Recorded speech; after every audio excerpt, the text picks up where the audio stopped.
This is interesting because it shows the first overseas exams, or the request for the first overseas exams in 1862. Cambridge Assessment Archives serves the whole of the organisation.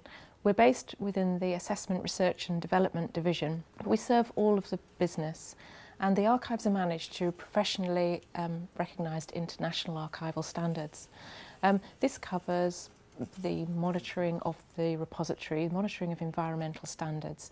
So we monitor temperature and humidity within the repository.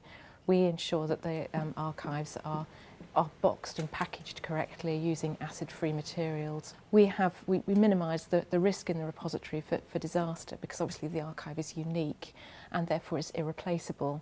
But we're also guarding the authenticity and the provenance of the archives, so that the archives items, the documents within the archives, remain as they are when they were first deposited, and they are what they purport to be. Recently I came into the archives to look for information on specifications. I was interested in seeing how the approach to spelling and punctuation had changed over time.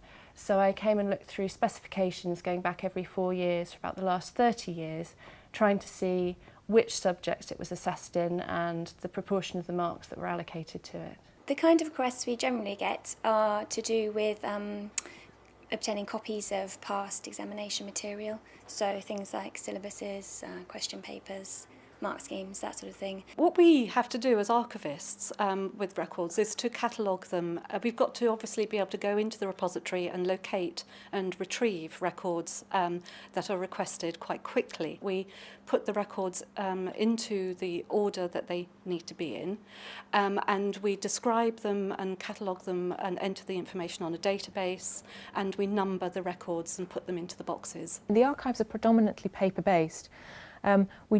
We have got a small programme for digitisation, where we are digitising a selection of question papers, syllabuses, mark schemes and reports for our website. But by and large, this would not be cost effective to digitise all our archive holdings. But we are looking to capture our archives in a born digital format and manage them according to developing international archival standards, so that we've got the right metadata, we've got the right audit trails, and we can manage those born digital archives and access them in their original format long into the future. I find the archives really interesting, and I find it very easy to be sidetracked and to go and follow different things over the years, and to read back over old exam papers and to get involved in the way they ask the questions, and to look at the types of contexts and how they've changed over the years is wonderful.